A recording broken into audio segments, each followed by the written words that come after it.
माननीय मुख्य न्यायाधीश न्यायमूर्ति श्री एस ए बोबडे जी, इस कार्यक्रम में उपस्थित माननीय केंद्रीय मंत्री श्री रविशंकर प्रसाद जी, उच्चतम न्यायालय के माननीय न्यायाधीश न्यायमूर्ति श्री नवीन सिन्हा जी, माननीय न्यायाधीश उच्चतम न्यायालय न्यायमूर्ति श्रीमती इंदिरा बनर्जी जी, उच्चतम न्यायालय के माननीय न्यायाधीश न्यायमूर्ति श्री हेमंत गुप्ता जी, पटना उच्च न्यायालय के माननीय मुख्य न्यायाधीश न्यायमूर्ति श्री संजय करोल जी, पटना उच्च न्यायालय के माननीय न्यायाधीश न्यायमूर्ति श्री शिवाजी पांडे जी, झारखंड हाईकोर्ट के माननीय मुख्य न्यायाधीश जो यही माननीय न्यायाधीश थे पहले, न्यायमूर्ति श्री रवि रंजन जी, इस कार्यक्रम में उपस्थित बिहार सरकार के माननीय मंत्री भवन निर्माण विभाग श्री अशोक चौधरी जी, बिहार सरकार के माननीय मंत्री विधि विभाग श्री प्रमोद कुमार जी, पटना हाईकोर्ट के माननीय महाधिवक्ता श्री ललित किशोर जी, बार काउंसिल ऑफ इंडिया के चेयरमैन श्री मनन मिश्रा जी, यहां उपस्थित अन्य न्यायिक संगठनों के सभी नेतागण, यहां उपस्थित पटना उच्च न्यायालय के सभी माननीय न्यायाधीशगण, उच्चतम न्यायालय के पूर्व माननीय न्यायाधीशगण, पटना उच्च न्यायालय एवं अन्य राज्यों के उच्च न्यायालय के पूर्व माननीय मुख्य न्यायाधीश और इस कार्यक्रम में भाग ले रहे सभी माननीय अधिवक्तागण, विशिष्ट अतिथिगण, प्रिंट एवं इलेक्ट्रॉनिक मीडिया के पत्रकार मित्रों, छायाकार बंधुओं, कार्यक्रम में उपस्थित बहनों एवं भाइयों, मैं सबसे पहले माननीय न्यायमूर्ति श्री एस ए बोबडे जी का और अन्य सभी माननीय न्यायाधीशगण का और आप सब लोगों का मैं स्वागत करता हूं, अभिनंदन करता हूं। आज के इस कार्यक्रम में आप उपस्थित हुए, मुझे तो बहुत खुशी है कि आज पूरे तौर पर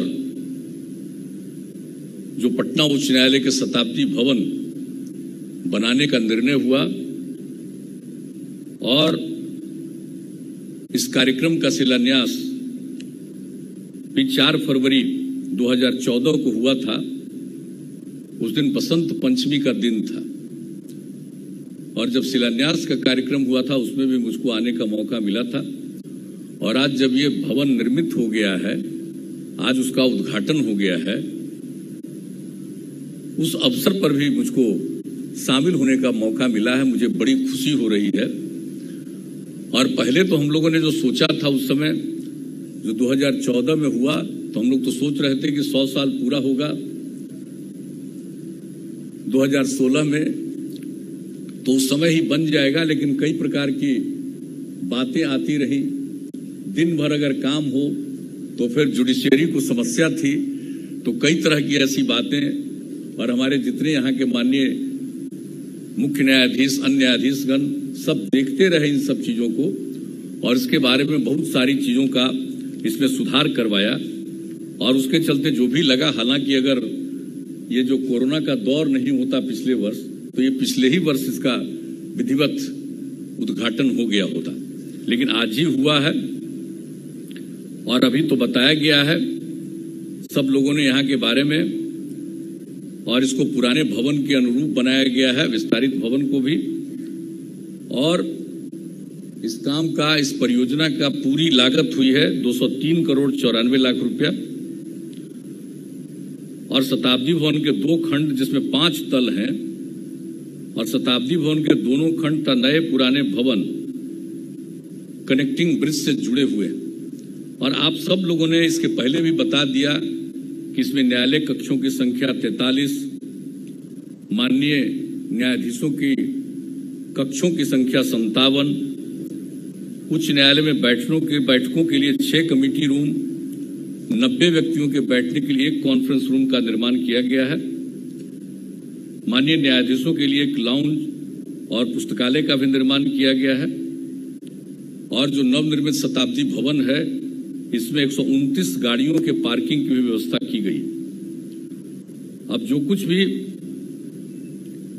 जो भवन का शिलान्यास हो रहा था, इसके शताब्दी भवन का, उसमें भी बात आई थी कि साहब इसके लिए एडवोकेट एसोसिएशन के लिए और उन लोगों के बैठने के लिए भी जगह होनी चाहिए। तो ये उसी समय बात हो गई थी और इसके बाद राज्य सरकार की तरफ से 17 में जमीन भी उपलब्ध करा दिया गया और 10 करोड़ 17 लाख रुपए से एडवोकेट एसोसिएशन भवन की स्वीकृति दी गई थी।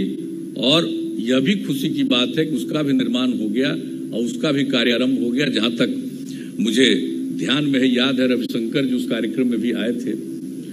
तो ये भी हो गया है। किन्हीं को किसी तरह की कठिनाई न हो, इसके लिए प्रयास किया गया है। और ये तो बहुत ही महत्वपूर्ण न्यायालय है, इस उच्च न्यायालय है, इसके बारे में सब लोगों ने अपनी बात रखी, उसको दोहराने की जरूरत नहीं है। लेकिन इनसे कितनी बातों की जानकारी मिल गई, और ये कौन नहीं जानता है, जब देश के पहले राष्ट्रपति, स्वतंत्रता संग्राम के बहुत बड़े नेता डॉक्टर राजेंद्र प्रसाद जी थे, उसके अलावा सच्चिदानंद सिन्हा साहब थे, इन सब लोगों का इस कोर्ट से मतलब रहा था। और जब बापू आए थे, गांधी जी आए थे, चंपारण सत्याग्रह जो शुरू हुआ था, तो उसी समय इन सब लोगों का रिश्ता उनके साथ हुआ था। और उसके बाद आजादी की लड़ाई के साथ जो रिश्ता हुआ, कितना आगे बढ़े। तो यहाँ के बारे में कुछ भी देखने से, पटना हाईकोर्ट के बारे में कितना हम सब लोगों को, जो बिहार के रहने वाले हैं, उनको बहुत भीतर से खुशी होती है और ये गौरवान्वित करता है कि कैसी स्थिति है और कितने फैसले होते हैं, कितना सब कुछ देखा जाता है। और पहले तो मात्र 7 थे, अब बढ़ते बढ़ते जजों की संख्या बढ़ती गई। अब तो उसके बाद जितने कोर्ट्स होते हैं और सब तरह के मामलों का निष्पादन किया जाता है, ये अपने आप में बहुत महत्वपूर्ण है। और जो काम यहाँ पर हुआ है, एक बात का हम जिक्र जरूर करना चाहेंगे। जब बिहार के लोगों ने हम लोगों को यहाँ पर काम करने का मौका दिया, तो उस समय से ही 2006 में पटना हाईकोर्ट की तरफ से भी मीटिंग की गई और किस तरह से अपराध पर नियंत्रण हो और तेजी से ट्रायल हो, और इसके लिए जो सब प्रयास किया गया। और हमारे जो उच्च न्यायालय के माननीय न्यायाधीशगण थे, जिनके जिम्मे जो जिला होता था, वो एक एक जिले पर नजर रखते थे कि तेजी से ट्रायल हो। और उसके चलते हुआ कि अपराध करने वालों को के बारे में कितने निर्णय हुए। और ये तो कोई भी चीज बात सामने आती है, ये देखना तो माननीय न्यायालय का काम है, वो देखेंगे। अगर संतुष्ट है कि ये बात सही है, तो उसके ऊपर तो कितने लोगों को सजा मिली। और उसके चलते जो यहाँ बिहार में एक जो वातावरण था अपराध का, उस पर बहुत हद तक नियंत्रण हुआ। और इसके लिए हम लगातार बोलते रहे, ये सिर्फ सरकार की जिम्मेवारी नहीं है, ये जो न्यायालय ने काम किया, उसके चलते जो लोगों को सजा मिलनी शुरू हुई, तो बिहार में क्राइम की कमी आई। लेकिन फिर भी समाज में तो कुछ लोग ऐसे होते हैं कि चाहे कुछ भी कर दीजिए, चाहे जितना भी कानून बन जाए, न्यायालय से किसी को कितनी भी सजा हो जाए, सब कुछ हो जाए, लेकिन फिर भी कुछ लोगों की मानसिकता तो गड़बड़ होती है। और ये मनुष्य के स्वभाव में ही होता है। ज्यादातर लोग ठीक स्वभाव के होते हैं, लेकिन कुछ लोग गड़बड़ स्वभाव के होते हैं, तो वो तो कुछ करते ही रहते हैं। इसलिए कानून कब से बना है, सजा कितनों की होती है, तब भी कुछ ना कुछ अपराध होता ही रहता है। लेकिन हम तो यही प्रार्थना करेंगे कि कम से कम ये जो ट्रायल का काम है, वो तेजी से अगर चलता रहेगा, तो हम समझते हैं कि बहुत हद तक अपराध पर वो नियंत्रण लेगा। ये चीज तो हम लोग चाहेंगे। और हम लोगों को तो इतना ही कहेंगे कि साहब, कानून का राज स्थापित करना है, तो ये कोई सरकार की जिम्मेवारी सिर्फ नहीं। सरकार का जो मौलिक काम है वो तो करता ही है, करेगा ही। लेकिन जो सबसे बड़ी बात है कि जब न्याय का प्रश्न है, तो इसके लिए जो जिम्मेवारी है न्यायपालिका को, तो यहां से ही जब कुछ होता है तभी इन सब चीजों पर नियंत्रण होता है।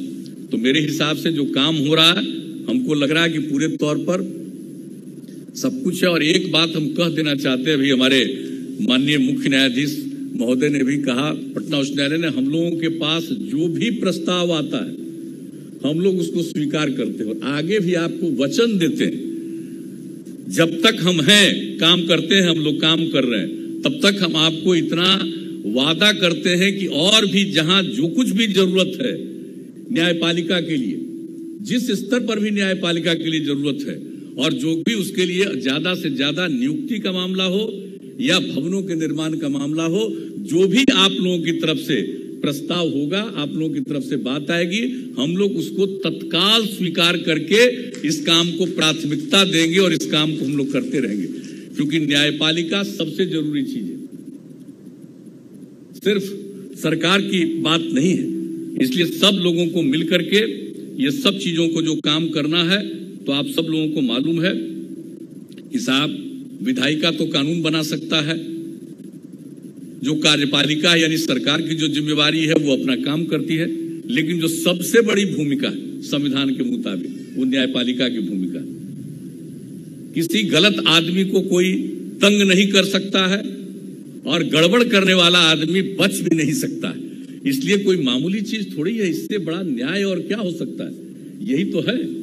तो इसलिए आज आप सब लोगों के बीच में आने का मौका मिला, मुझे तो बहुत अच्छा लगा। हम आश्वस्त कर देते हैं कि जो भी काम होगा, आपने अभी तो बता ही दिया कि जो कुछ भी आप लोगों ने कहा था, 5 सालों में 2035 अधीनस्थ कर्मियों के पद सृजित किए गए हैं और सिविल जज के 1033 पद सृजित किए गए हैं।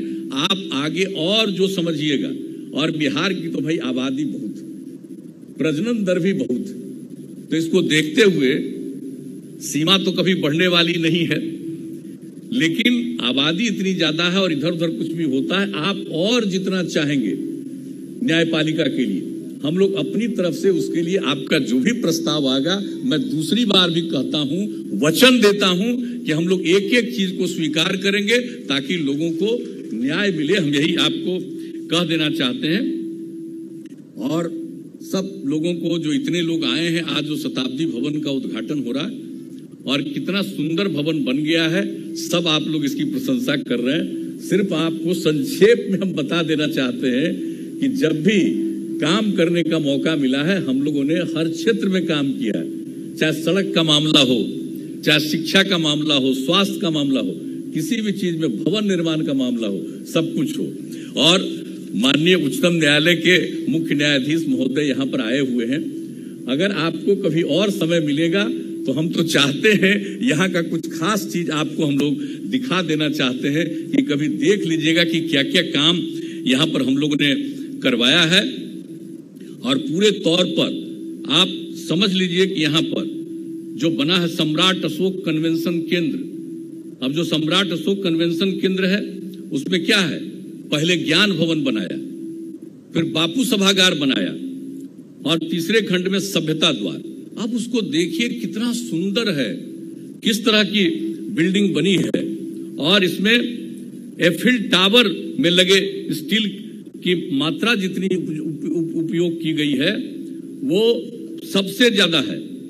जो एफिल टावर में जितना लगा है उससे भी ज्यादा यहाँ पर लगा। तो इस तरह से हम लोगों ने अगर इस ऐसे तरह के कामों की शुरुआत की है तो कभी कुछ न कुछ इन सब चीजों को देखने का है। बिहार संग्रहालय बना, इस देश का पहला अंतर्राष्ट्रीय स्तर का संग्रहालय हम लोगों ने बनाया है। कभी मौका हो तो एक बार जरूर यहाँ के बिहार संग्रहालय को भी देख लीजिए कि किस तरह का ये बनाया गया है। और बिहार संग्रहालय में बहुत अच्छे ढंग से हर प्रकार से हम लोगों ने किया है काम। तो हर तरह से हम लोग चारों तरफ भी करते हैं। अब पुलिस मुख्यालय जो बना सरदार पटेल भवन, अब वो भी देख लीजिए, रिक्टर स्केल 9 तक भी आएगा, तब भी जाकर के भूकंप आने पर उसका नियंत्रण वहां पर होगा, ताकि अगर बड़े पैमाने पर भी भूकंप आता है तो वहीं से, और आपदा प्रबंधन का भी काम वहां से। तो हमने संक्षेप में इसको विस्तृत बहुत बताने की जरूरत नहीं है।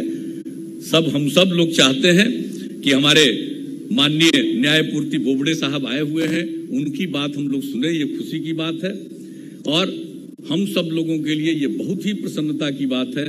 और हाईकोर्ट के दिशा निर्देश में यहाँ के न्यायपालिका और विकसित ढंग से और बेहतर ढंग से काम करती रहेगी। इससे बहुत अच्छा होगा और इससे एक विकास होगा, तेजी से विकास होगा और कई प्रकार के काम होते हैं, उन सब कामों में इसमें सहूलियत होगी। इसलिए न्यायपालिका की सबसे बड़ी भूमिका है। तो आज इस अवसर पर यहाँ आकर के इस कार्यक्रम में शामिल होकर के हम लोगों को बहुत खुशी हो रही है और आप सब लोगों के साथ बैठने में जो मौका मिला है इसके लिए खुशी होती। नहीं तो आपके हाथ में जो अधिकार हम लोग तो चाहते हैं वो बिल्कुल पूरे तौर पर इसी तरह से चलता रहे ताकि कोई गड़बड़ करने के बारे में नहीं सोचे और किसी भी सही आदमी को किसी प्रकार से उसके प्रति अन्याय नहीं हो सके। तो यही तो न्यायपालिका और यही तो सबसे बड़ी चीज है, न्याय है। इसलिए आप सब लोगों का मैं अभिनंदन करता हूं राज्य सरकार की तरफ से और आप सब के प्रति मैं आभार व्यक्त करता हूं कि आप सब इस कार्यक्रम में शामिल होकर के यहां पर उपस्थित हुए हैं। इन्हीं शब्दों के साथ आप सबको बहुत बहुत धन्यवाद देते हुए मैं अपनी बात समाप्त करता हूं।